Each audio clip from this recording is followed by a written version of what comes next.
नमस्कार। साहित्यिक talk with गरिमा में आप सभी का स्वागत है। जैसा कि आप सभी जानते हैं, इस पटल पर प्रत्येक रविवार हम हाजिर होते हैं एक जाने माने साहित्यकार के साथ, जिनके साथ हम चर्चा करते हैं उनकी साहित्यिक यात्रा के बारे में। और आज जो साहित्यकार हमारे साथ जुड़ी हुई हैं, उनके बारे में क्या कहा जाए कि शिक्षिका हैं, कवित्री हैं, लेखिका हैं, कथाकार हैं, छंदकार हैं, बहुत सारी विधाओं की धनी हैं। और आज हमारे साथ जुड़ी हुई हैं कानपुर उत्तर प्रदेश से सीमा सक्सेना वर्णिका जी। ये जो है सीमा जी, हमारे जो है शहर समता विचार मंच महिला गोष्ठी कानपुर इकाई की जिलाध्यक्ष हैं। अखिल भारतीय कायस्थ महासभा कानपुर मंडल की प्रभारी भी हैं। इनके जो है 10 से ज़्यादा काव्य संग्रह आ चुके हैं, जिनमें से परिजात, अभिव्यंजना, विमुक्त वर्णिका, यवनिका, दृश्य लकीरें जो है मुख्य हैं। 21 से ज़्यादा इनके साझा संग्रह हैं। और इसके साथ ही समय समय पर विभिन्न प्रतिष्ठित समाचार पत्रों पत्रिकाओं में इनकी रचनाएं, लघु कथाएं, कहानियाँ जो है प्रकाशित होती ही रहती हैं। और वर्णिका जी इसके साथ बहुत सी राष्ट्रीय और अंतर्राष्ट्रीय संस्थाओं से भी जुड़ी हुई हैं। इन्हें 30 अंतर्राष्ट्रीय सम्मान भी मिल चुके हैं। और इसके साथ ही इन्हें 700 के लगभग जो है विभिन्न सामाजिक और साहित्यिक मंचों से भी इन्हें सम्मान प्राप्त हो चुके हैं। तो इनके सीमा जी का आज स्वागत मैं उन्हीं की दो पंक्तियों से करना चाहूँगी कि प्रेम की अभिव्यंजना मन को कब विश्राम है। प्रेम की अभिव्यंजना मन को कब विश्राम है। बाधाएं अपार हैं किंतु मेरी लेखनी अविराम है, मेरी लेखनी अविराम है। सीमा जी, आज आपका हमारे मंच पर बहुत बहुत स्वागत है। आप अपना कीमती समय में से जो है हमारे लिए थोड़ा सा समय आप देने के लिए तैयार हुई, इसके लिए हम आपके बहुत बहुत आभारी हैं। आपका हार्दिक स्वागत है। बहुत बहुत धन्यवाद गरिमा। हम आपके आभारी हैं कि आपने इतनी भीड़ में से मुझको चुना। हालांकि 2 एक दिन से मेरा स्वास्थ्य थोड़ा गड़बड़ चल रहा था, लेकिन ये तो चलता ही रहेगा। बिना साहित्यकारों के हमारा मंच कैसा है। तो हम आभारी तो हम हैं, और आप हैं तभी हम हैं। आपके बिना हमारा मंच बिल्कुल, कुछ नहीं है। हम दोनों एक दूसरे के लिए हैं। बहुत जी धन्यवाद।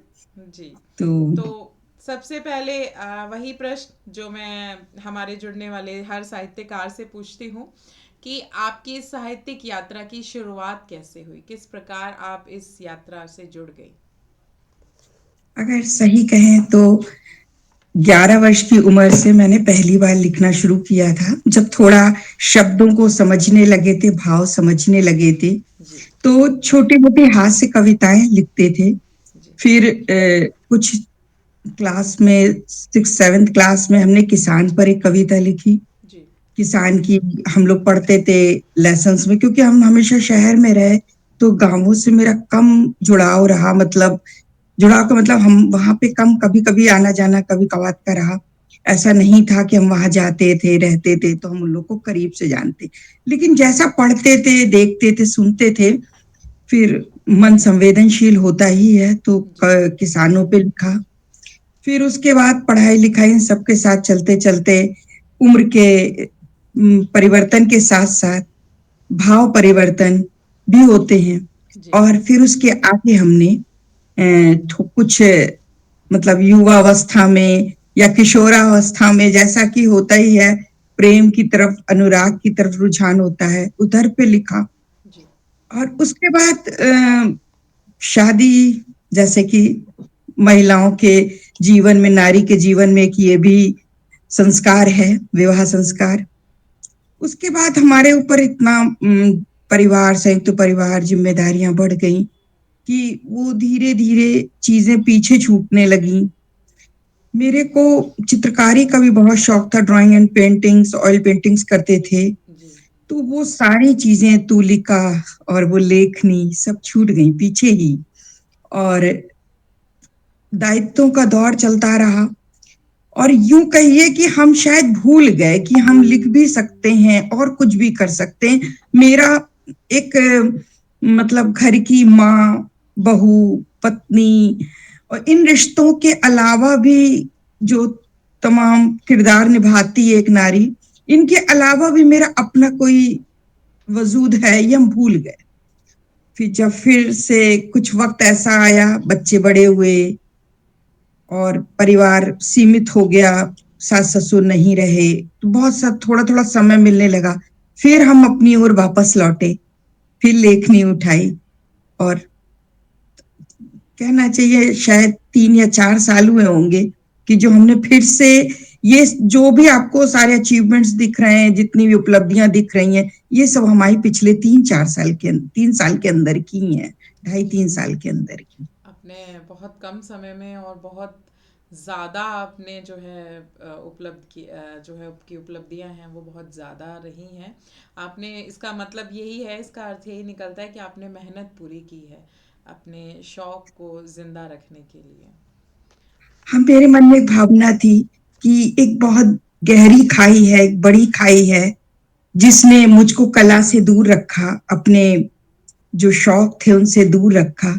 अब इतनी बड़ी खाई को भरने के लिए श्रम तो चाहिए ही था, और बिल्कुल, सतत श्रम चाहिए था।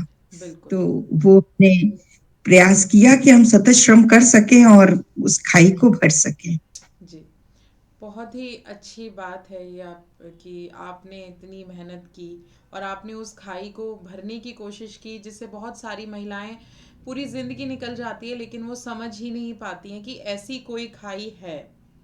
लेकिन आपने इतनी मेहनत की और उस खाई को आपने भरा भी, तो ये सच में ही काबिल तारीफ़ है और आपकी हिम्मत है जो आपने जज्बा जो दिखाया है।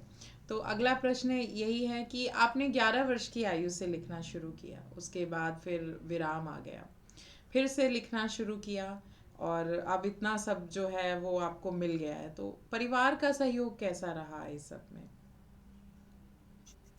अब परिवार का सहयोग पूरा मिला, जब सबको इस बात का एहसास हुआ कि हम, मतलब शुरुआत में तो सभी का तटस्थ भाव था, क्योंकि जब तक आप अपने को प्रूव नहीं करते हैं, सिद्ध नहीं करते हैं, जी, तब तक आपको लोगों का समर्थन नहीं मिलता है। बिल्कुल, तो हमारा एक ये संदेश भी है अपने जैसे तमाम सारी नारियों के लिए, कि अगर शुरुआत में आपको समर्थन नहीं मिल रहा है, लोग तटस्थ हैं या विरोध भी कर रहे हैं, तो आप घबराओ नहीं, डटे रहो।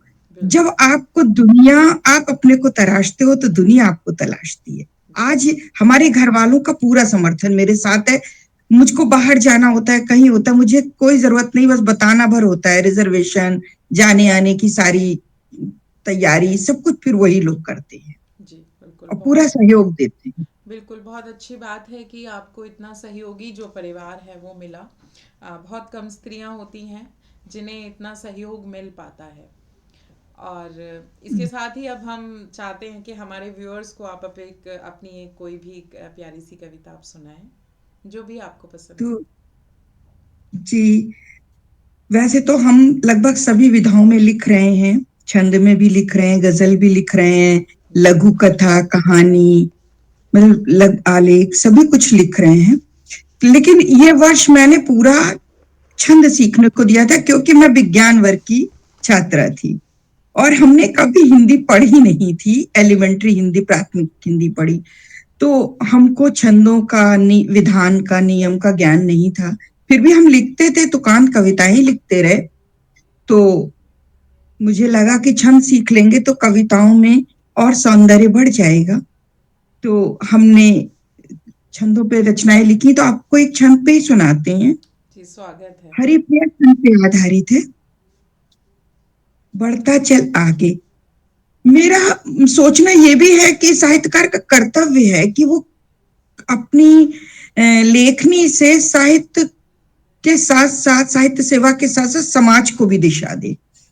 तो ऐसा ही कुछ हमने लिखा, उसका शीर्षक है बढ़ता चल आगे। जी, मंजिल की ओर देख, पत्थर पे छाप लेख, किस्मत का आज रेख बुनता चल धागी। संकट हो आज घोर, आएगी देख भोर, बनता क्यों काम चोर, बढ़ता चल आगे, बढ़ता चल आगे।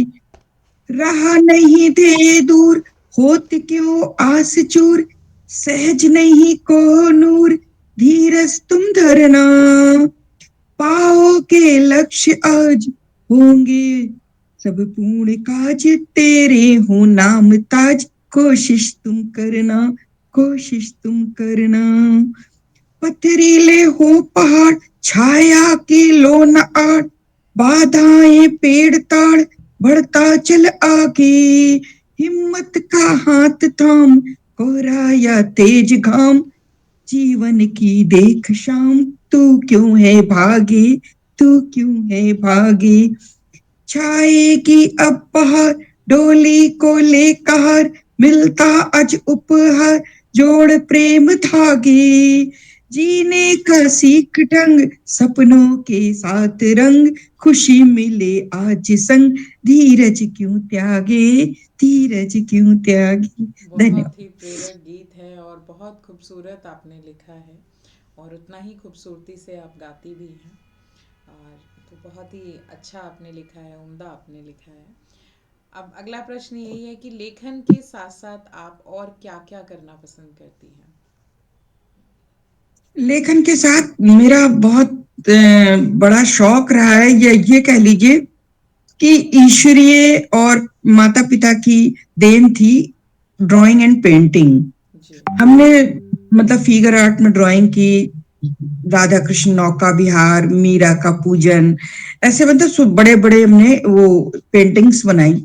लेकिन वक्त बहुत सीमित होता है, घर के भी दायित्व हैं और उनके प्रति भी दायित्व, रिश्ते नातों के प्रति। और मेरा ये मानना भी है कि सबको साथ लेते हुए आगे बढ़ना ज्यादा खूबसूरत है, बिल्कुल। बजाय सबको छोड़ के अपने को आगे बढ़ाना। जी। तो उसमें आत्मग्लानि नहीं होती है, आप खुशी खुशी आगे बढ़ पाते हैं। तो बिल्कुल। फिलहाल तो साथ हम बढ़ने यही में सब जो काम। मज़ा है वो अकेले बढ़ने में या सिर्फ अपनी ग्रोथ करने में नहीं है, साथ नहीं नहीं मिलकर नहीं, बढ़ने में ज़्यादा मज़ा है। जी। बहुत ही खूबसूरत सी बात है ये। तो इसके साथ ही अब अगला प्रश्न ये है कि आपकी जो रचनाएं हैं वो मुख्यतः किन विषयों पर आधारित होती हैं? मेरा थोड़ा अध्यात्म की तरफ झुकाव रहा है हमेशा से, कर्म संस्कार ये सब। तो मेरी रचनाएं ज्यादातर इस ओर होती हैं, मतलब उसमें धर्म अध्यात्म की थोड़ी सी झलक दिखाई देगी आपको। वैसे हम सभी विषयों पे लगभग लिखते हैं, जी। लेकिन जैसे हम जो हमारी पारिजात बुक आई थी, वो किताब वो थी मेरी किशोरावस्था उम्र की लिखी हुई कविताएं थी, जो हमने कॉलेज टाइम में लिखी। जी। उसके बाद ब्रेक, रुकावटें आ गई, फिर हमने अब फिर लिखा, तो उसके बाद अभिव्यंजना, विमुक्तिवड़िका, यवनिका, ये सब किताबें आई। जी। तो ये जो वो किताब थी, उसमें थोड़ा जो मेरा शैली थी और वो था विषय था, वो थोड़ा श्रृंगार की तरफ था। जी। मतलब मैंने प्रेम से संबंधित कविताएं लिखी, अ, उसमें वियोग, प्रेम में श्रृंगार में तो वियोग संयोग दोनों ही आता है, मैंने दोनों से रिलेट संबंधित कविताएं लिखी। लेकिन अब जो है, अब जैसा कि हम लोग अब उम्र के हिसाब से भी अब थोड़ा परिपक्व हो चुके हैं, मस्तिष्क भी परिपक्व हो चुका है, हृदय भी परिपक्व हो चुका है, उस हिसाब से अब हम लोग जो है जो भी लिख रहे हैं वो संदेशप्रद तो लिखते ही हैं, जी। उसके अलावा जो है मतलब मेरा धर्म अध्यात्म की तरफ ज्यादा रुझान रहता है, वो घूम फिर के मेरी कविता की दिशा वहीं पहुंच जाती है। बिल्कुल, बहुत अच्छी बात है, आप अध्यात्म पर लिखती हैं। तो इसी से मेरा एक प्रश्न जो है वो मेरे मन में बड़ी उत्सुकता जागी है कि आप अध्यात्म से जुड़ी हुई हैं, आपकी रुचि उसमें है, तो आपको क्या लगता है कि स्त्रियों के लिए अध्यात्म कितना ज़रूरी है? अध्यात्म स्त्रियों के ही लिए नहीं, सभी के लिए बहुत जरूरी है, क्योंकि अध्यात्म जो है वो कोई एक बहुत बड़ा दर्शन शास्त्र नहीं है। अध्यात्म वही है जो हम आप जिस जिंदगी को जीते हैं, जो जीने की कला है। यदि अगर हम हमारा रुझान अध्यात्म की तरफ होगा, तो हम लोग गलत कर्म नहीं करेंगे, अपने संस्कारों को बिगड़ने नहीं देंगे, जी। तो हम निश्चित ही एक अच्छे समाज का निर्माण कर पाएंगे। जी। वही संस्कार हम ये मान के चलेंगे कि हम अपने बच्चों को देते, परिवार को देते, हर इंसान सुसंस्कृत हो जाएगा, तो समाज और देश तो सुसंस्कृत हो ही जाएगा। ये आपको मेरा क्या लगता मानना है है। कि आज की पीढ़ी जो है उसके लिए संस्कार आज के जो संदर्भ में हम देखें तो संस्कार कहाँ कहाँ हैं, संस्कार कहाँ खड़े होते हैं। अब हम देखें हमारी पीढ़ी जो है वो एक अलग ही ढंग से जी रही है, तो आज के परिप्रेक्ष्य में आप संस्कार की क्या भूमिका देखती हैं? आज के परिप्रेक्ष्य में अगर देखा जाए तो जो हमारी पीढ़ी है वो संस्कारों से कहीं बहुत दूर खड़ी दिखाई देती है। जी। उसका कारण एक ये भी है कि परिवार में उनका पालन पोषण बचपन से जिस तरह से हुआ है, जी। अगर उसमें संस्कार उनको दिए गए तो वो कितनी भी दूर खड़े हों, संस्कार का बीज उनमें रहेगा जो वक्त के साथ अपना रूप ले लेगा।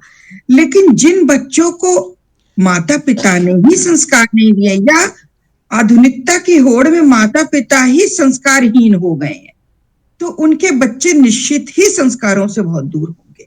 तो पहला कर्तव्य तो घर परिवार का है कि हम उन बच्चों को वो वातावरण, वो परिवेश दें कि जिससे कि जब वो बाहर निकले, बाहरी दुनिया में जाएं, तो जो संस्कार लेकर जा रहे हैं वो उनमें अच्छे से जड़ें बिठाए रखें। वो कितनी भी दूर जाएं, लेकिन जैसे पतंग की डोर जब उसमें चरखी में होती है तब तक पतंग कटती नहीं है। तो डोर उनकी चरखी से बंधी रहे, वो कितनी भी दूर उड़कर जाए पर चरखी उसको वापस घर तक ले आए। तो बिल्कुल। बस यही बच्चों के लिए भी माता पिता का कर्तव्य जरूरी है आज की तारीख में। तो इसके लिए हम बच्चों से ज्यादा दोष या दायित्व माता पिता का समझते हैं। जी।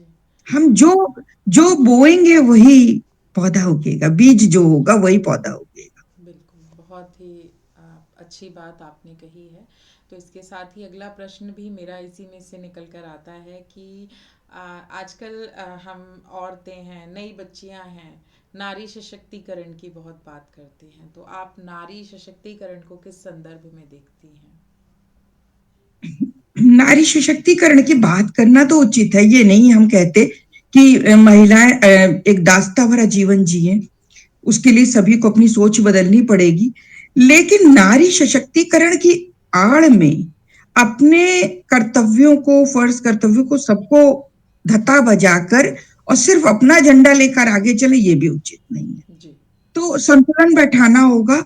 आपको अपने आप अपना अस्तित्व को पहचानते हुए और अपने हक के लिए लड़ना बिल्कुल गलत नहीं है, लेकिन उसके साथ किसी को गिरा कर हमें उठना बिल्कुल उचित भी नहीं है, ये हमारा मानना है। बिल्कुल सही आपने कहा।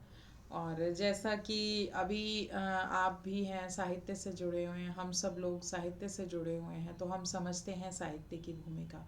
तो आज की जो पीढ़ी है जो अब हम देखें तो हम किताबों से हमारे बच्चे जो हैं वो बहुत दूर हो रहे हैं।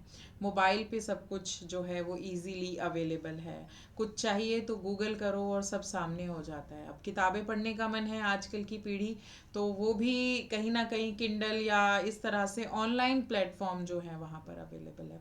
तो आपको क्या जी लगता है बिल्कुल। आज के जो हमारी पीढ़ी है उसके लिए ये जो साहित्य है उसकी उनके लिए कितना ज़रूरी है? साहित्य तो देखिए हमेशा ही जरूरी रहेगा और समय भी परिवर्तनशील है। जी। जैसे बीच में हम लोग की जो पीढ़ी थी उसमें किताबें पढ़ने का बहुत शौक था। जी। हम लोग बर्थडे पे किसी भी अवसर पर एक दूसरे को किताबें ही भेंट करते थे। जी। अच्छे अच्छे जो साहित्यकार थे या उपन्यासकार थे, अच्छी किताबें एक दूसरे को भेंट करते थे और पढ़ते भी थे शौक से भी। यहाँ तक कि मुझे याद आता है कि जब भी हम रेलवे स्टेशन जाते थे तो जो बुक स्टॉल होता था उसमें से कोई ना कोई एक किताब जरूर खरीदते थे। जी। पर आज की पीढ़ी को किताब पढ़ने का समय ही नहीं है, क्योंकि ये जो मल्टीनेशनल कंपनियों का अपने यहाँ वर्चस्व बढ़ा है भारत में, तो जो हमारी पीढ़ी है वो नौकरी पे ही उसका जीवन पूरा आधारित हो गया है। और जो लोग नहीं भी नौकरी कर रहे हैं, वो चूंकि वो धीरे धीरे इन चीजों से अलग होते जाते हैं, वो अगर किताबें पढ़ना भी चाहते हैं तो वो इंग्लिश बुक्स उन पे चले जाते हैं, चेतन भगत पढ़ते हैं और सब पढ़ते हैं, वो हिंदी की किताबें नहीं पढ़ते हैं। तो वैसे भी चेंज आया है, साहित्य भी अब ऑनलाइन अवेलेबल होने लगा है। किंडल पे भी किताबें हम लोगों की भी गई किंडल पे, तो किंडल पे किताबें हैं, सब जगह किताबें हैं।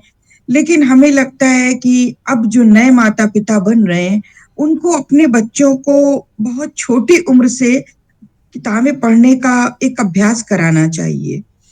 क्योंकि हम उनको मोबाइल पकड़ा देते हैं, उसकी जगह अगर हम सुंदर रंगीन उनको किताबें दें, तो वो किताब की तरफ आकृष्ट होंगे। कहानी की किताबें दें, हम लोगों ने छोटे पे नंदन, चंपक, चंदा मामा, ये सारी गर्मी की छुट्टियों में कहानियाँ पढ़ी। तो उसका कारण था कि हम लोगों को किताबें पढ़ने में एक रुचि थी। जी। फिर वो और बड़े हुए तो फिर ये आपके रवीन्द्रनाथ टैगोर थे, अमृता प्रीतम थी, इन सबको पढ़ा, जयशंकर प्रसाद को पढ़ा और हम ये समझते हैं कि शायद जो हम लोगों के अंदर बीज है साहित्य का वो इन्हीं सब की प्रेरणा से उपजाओ प्रेमचंद पढ़ा। तो देखिए कुछ भी जो हम पढ़ते हैं ना वही सीखते हैं। तो फ़र्क तो पड़ता ही है। तो हमको लगता है नए माता-पिता जो हों, उनको बच्चों को किताबें देनी चाहिए और खुद भी उनके साथ पढ़ना चाहिए जिससे कि वो जो देखते हैं वही सीखते हैं। हम भी मोबाइल चलाते हैं, बच्चे भी मोबाइल चलाते हैं। बिल्कुल। तो हम लोग को थोड़ी-सी देर मोबाइल हटाकर बच्चों को किताबें देनी चाहिए और खुद भी अच्छा साहित्य पढ़ना चाहिए। जी। तो इससे आगे आने वाली पीढ़ी में परिवर्तन आएगा। यानी कि अगर मतलब पेरेंट्स को जो है, माता-पिता को खुद एक रोल मॉडल की तरह कार्य करना पड़ेगा। जी, जी। अगर वो जब खुद बहुत किताबें नन्हा बच्चा पढ़ेंगे। होता है, वो सब वही कॉपी करता है, वही सब नकल करता है, जो वो अपने माता-पिता को करता देखता है। जी, बिल्कुल सही बात कही आपने। तो इसके साथ ही आपकी एक और कविता हम अपने दर्शकों को सुनाना चाहेंगे। जी, जी। एक कविता है ताटंग छंद पे आधारित है। जी। सबको गले लगाएँगे। जी। धर्म जाति का बंधन त्यागो, सबको गले लगाएँगी। मैं अभी एक प्रोग्राम करो में हूँ, जगत एक की सेवा प्राणी, अहो भाग्य खुल जाएंगे। धर्म जाति का बंधन त्यागो, सबको गले लगाएंगे। करो जगत की सेवा प्राणी, अहो भाग्य खुल जाएंगे। काल चक्र कब रुकता बोलो, फिसल रेत सा यूं जाए। बने कर्म ही तेरी पूंजी, मात्र यही हित में आए। विश्व बंधु बन कर अब साथी, अद्भुत धरा सजाएंगे। धर्म जाति का बंधन त्यागो, सबको गले लगाएंगे। झूठ कपट छल से हो दूरी, भाव सौम्यता बोली में। सजती भिन्न भिन्न फूलों से सतरंगी रंगोली में। गगन तले मिलकर सब आओ, प्रेम ध्वजा फहराएंगे। धर्म जाति का बंधन त्यागो, सबको गले लगाएं। बहुत खूब, बहुत खूब। और सब बिल्कुल सबको गले लगाने का जो संदेश आपने दिया है, बहुत ही प्यारा है। तो इस अगला प्रश्न जो है यही है कि आप और कौन-कौन सी विधाओं में लिखते हैं? हम मुक्तक लिख लेते हैं, मुक्तक लिखते, गजल लिखते हैं। गजल में भी अभी हमने एक गजल लिखी थी, बड़ी अच्छी गजल थी वो बेटियों पे। एक मुक्तक लिखा था, हम आपको एक मुक्तक सुनाती हैं। सुनाइए, स्वागत है, स्वागत है। काम में कब कसर छोड़ती औरतें, काम में कब कसर छोड़ती औरतें, रुख हवा का सहज मोड़ती औरतें। भीख अब वो दया की नहीं मांगती, भीख अब वो दया की नहीं मांगती। आजकल बेड़ियां तोड़ती औरतें, आजकल बेड़ियां तोड़ती औरतें। ये आपकी महिला सशक्तिकरण पे बिल्कुल। ही। सही बात है, औरतें बहुत आगे बढ़ रही हैं और बढ़ना भी चाहिए। लेकिन ये जो बढ़त है, ये जो ग्रोथ है, ये सकारात्मक हो, समाज को उन्नति की ओर ले जाए, तो ही अच्छा है, ये आत्म केंद्रित ना हो। तो अब हम्म। अगला जो प्रश्न है वो मैं यही आपसे पूछना चाहूँगी कि आजकल जो है नए साहित्यकार जो उभर रहे हैं, नए लेखक उभर रहे हैं, जहाँ आज जो है इतना मुश्किल नहीं है जैसा पहले था लिखना भी और उसको प्रकाशित करवाना भी। लेकिन इसके साथ साथ एक और जो है समस्या है कि कॉपीड साहित्य जिसे हम कह सकते हैं, किसी की रचना पसंद आई, उसको कॉपी कर लिया और अपने नाम से पेस्ट कर दिया।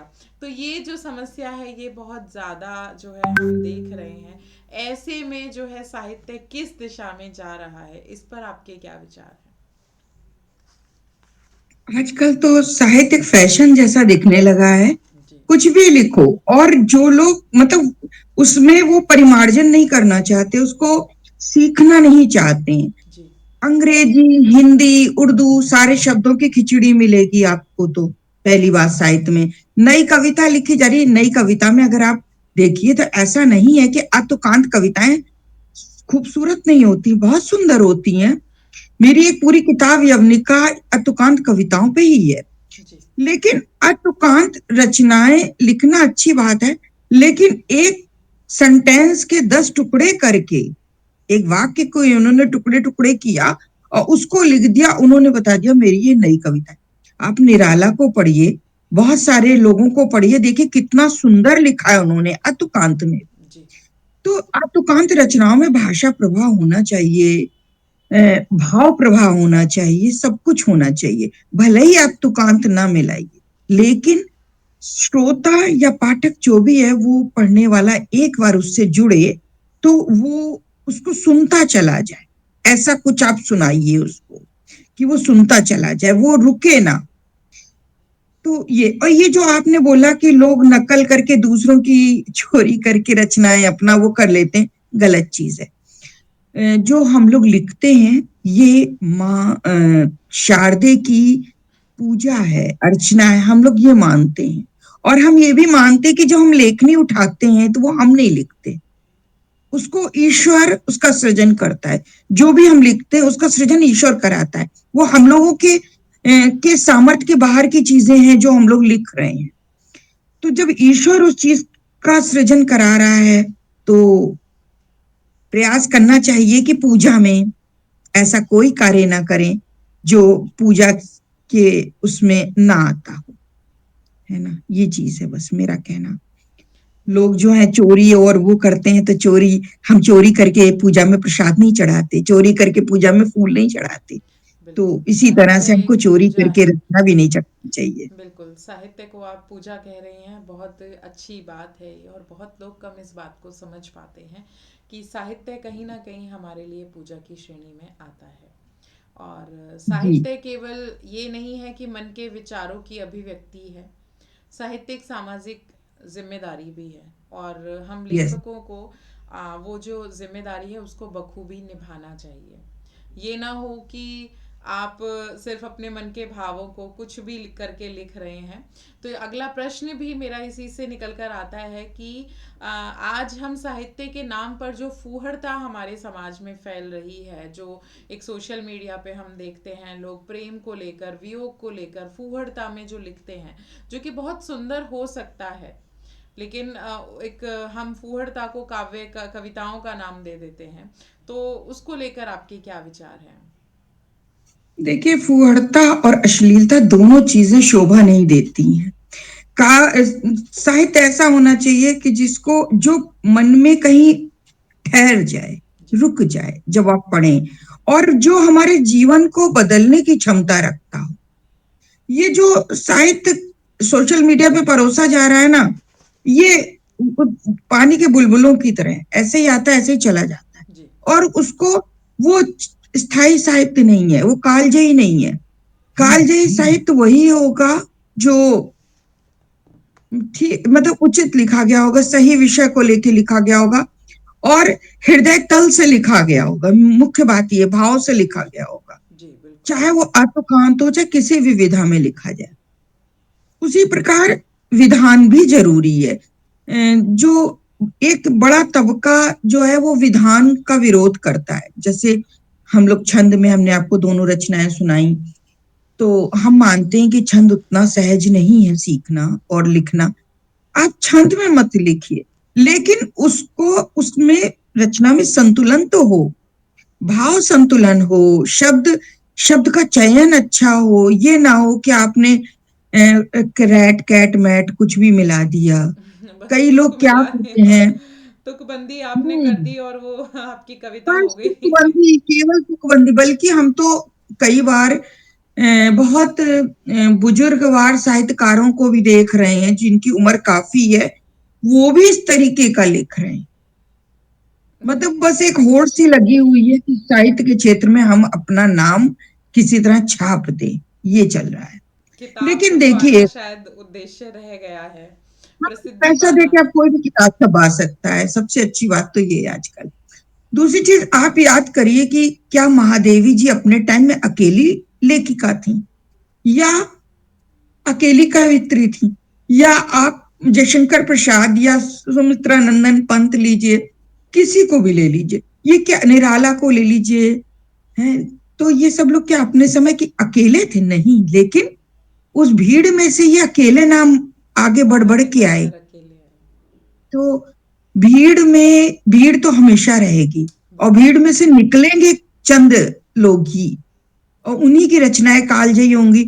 लेकिन हमारा बस ये मानना जरूरी है कि हर साहित्यकार को ये तो जरूर सोचना चाहिए कि हमारा आज का साहित्य जब कल आने वाली पीढ़ी या बहुत सालों बाद जब पढ़ा जाएगा, उस हिसाब से हमारे आज के विश्व की, आज के संसार की, आज की दुनिया की परिकल्पना की जाएगी। तो हम ऐसा कुछ ना लिख जाएं कि उन लोगों, वो लोग को क्षोभ हो कि अरे क्या लोग थे, क्या बिल्कुल। संस्कार था, कितना अनुशासनहीनता थी। लोग इसमें बड़ी तारीफ समझ रहे हैं कि हम किसी चीज की, किसी रचना को जितना विकृत कर सके, उसमें जितना गंदा लिख सके। वो जो अभी इतनी तमाम सारे जघन्य कांड हुए, है ना, वो तंदूर कांड, ये कांड, वो कांड, लोगों ने उस पर खूब लिखा। हम ये नहीं कहते आप नहीं लिखे, लिखिए, लेकिन उसको गलत बताते हुए, अपना सुझाव देते हुए लिखिए। लिव इन रिलेशनशिप पे लिखा जा रहा है, उसको बहुत ज्यादा उचित ठहराया जा रहा है, कहीं कुछ किया जा रहा है। लेकिन ये सब वो संस्कार हैं जो हमें आने वाली पीढ़ी को, आने वाली तमाम पीढ़ियों को देना है। तो बिल्कुल। हमें जिम्मेदारी के साथ लिखना चाहिए। हमें हमें केवल आज ही कल के लोगों को नहीं पढ़ना है। अगर हम वास्तव में जिम्मेदारी से गंभीर साहित्य लिखेंगे, तो उसको आगे आने वाली कई पीढ़ियों को पढ़ना है। तो इस, लोग जो मजाक कर रहे हैं, जो लोगों ने हास परिहास में लिख रहे हैं बैठ के साहित्य, और उसका मजाक बना रखा, उसको इतना हल्का कर दिया है, उसमें उस जगह पे उनको अपने दायित्व को सोचना चाहिए, जिम्मेदारी का भाव होना चाहिए। बिल्कुल, बहुत सही बात कही आपने। और मैं फिर से वही अपनी बात दोहराऊंगी कि साहित्य केवल मन की अभिव्यक्ति नहीं है, साहित्य एक सामाजिक जिम्मेदारी है।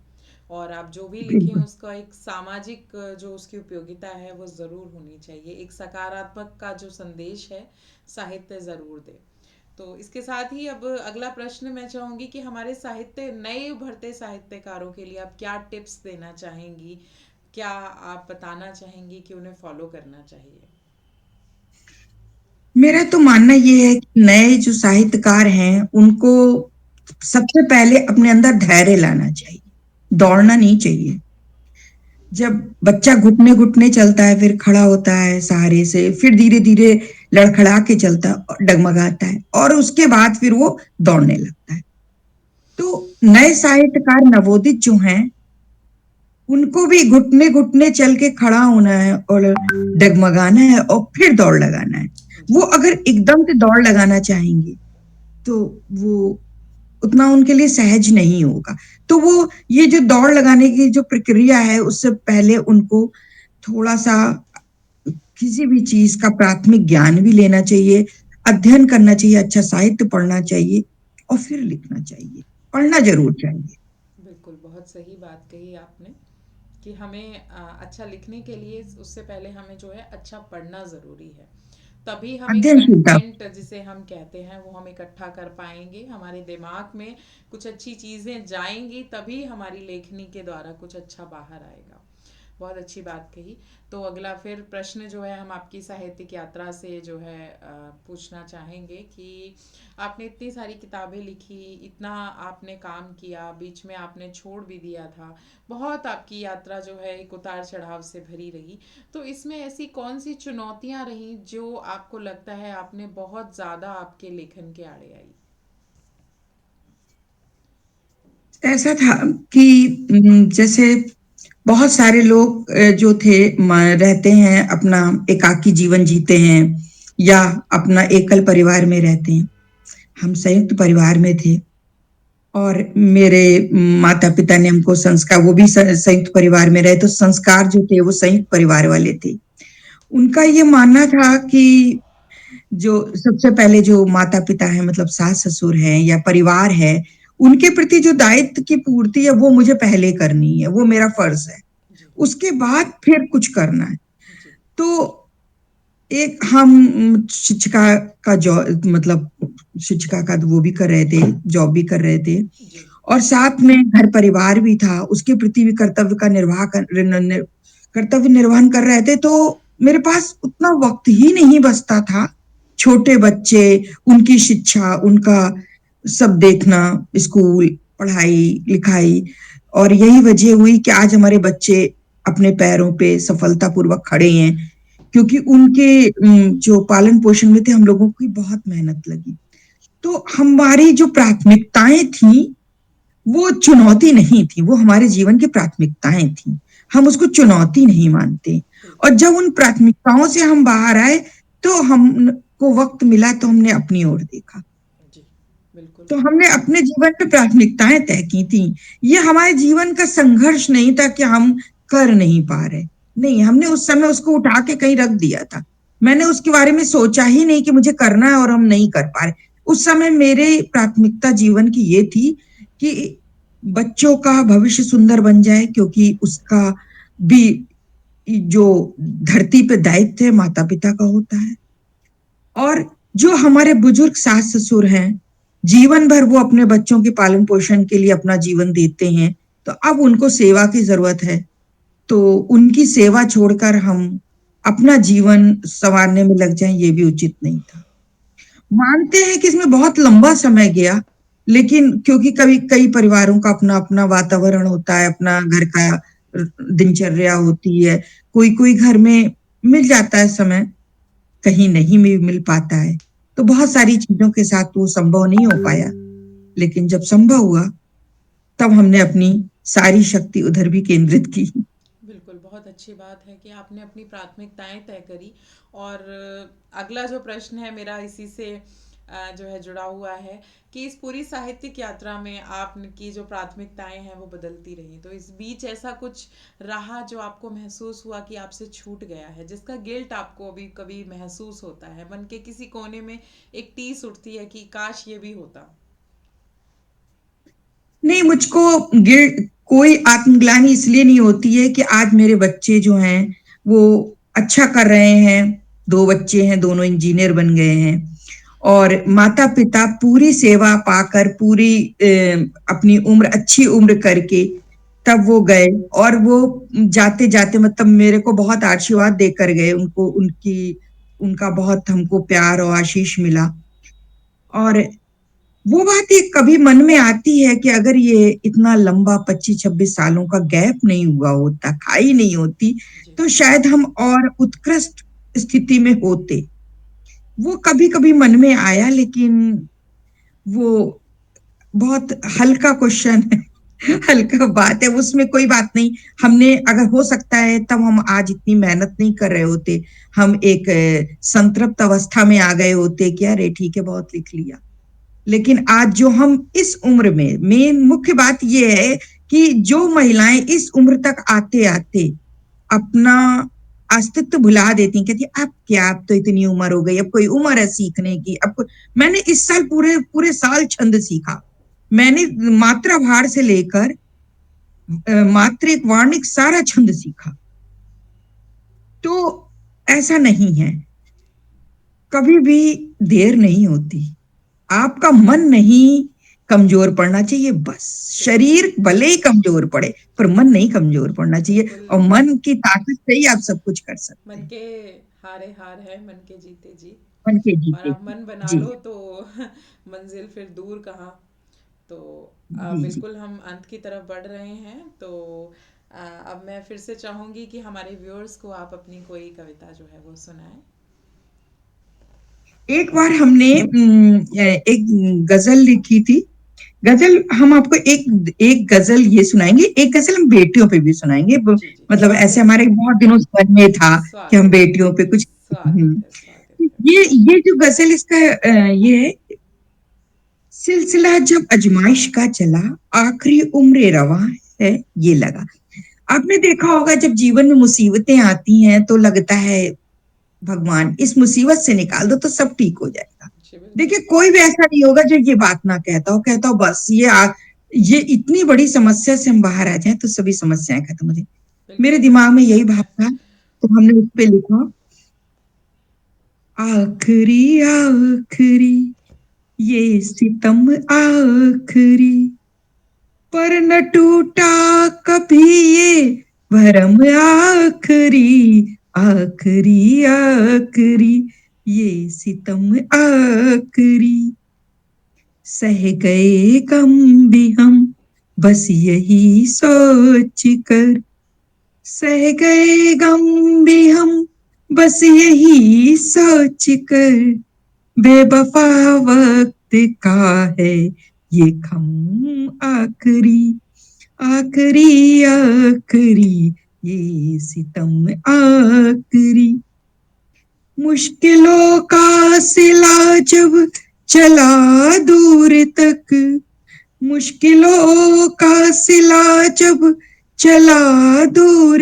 तक, कह उठी जिंदगी हो रहम आखिरी, कह उठी जिंदगी हो रहम आखिरी, ये तबाही निशा और वो जल जला तूफान, ये तबाही निशा और वो जल जला, अब कहाँ लुप्त देरो हरम आखिरी, बहुत देर खूब। ओ हरम मंदिर मस्जिद, बिल्कुल। अब कहाँ लुप्त देरो हरम आखिरी, सीख कर हादसों से अदब कायदा, मस्त सी रहो लो कसम आखिरी, आखिरी आखिरी बहुत खूब, बहुत खूब। इतना आखिरी।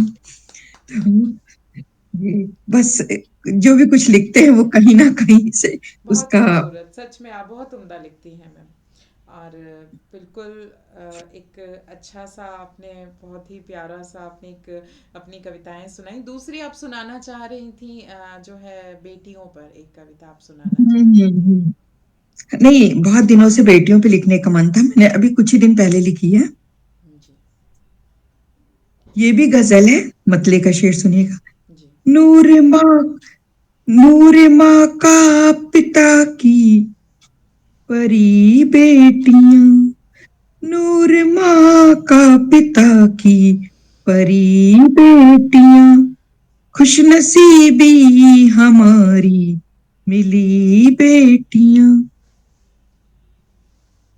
नूर माँ का पिता की परी बेटियां, रात हो जब अंधेरी उजाला भरे, रात हो जब अंधेरी उजाला भरे, चांद तारों सरी की बनी बेटियां, वो कहीं भी रहे इस जहां में भले, वो कहीं भी रही इस जहां में भले, साथ दुख में सदा ही खड़ी बेटियां, नूर माँ का पिता की परी बेटियां, झेलती धूप बारिश सभी मुश्किलें, झेलती धूप बारिश सभी मुश्किलें